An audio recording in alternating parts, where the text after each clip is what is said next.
சத்தியம் நீதான் சகலமும் நீதான் நித்தியம் என்னில் நிலைப்பவன் நீதான் அருணாச்சலா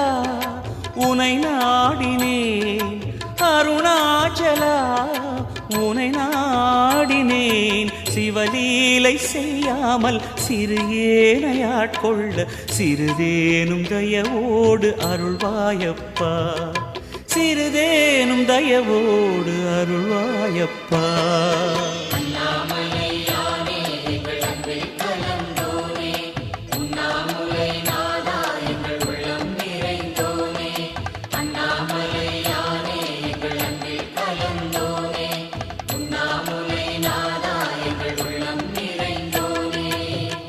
சிவமயமாக தெரிகிறதே சிந்தையில் சிவயோகம் வருகிறது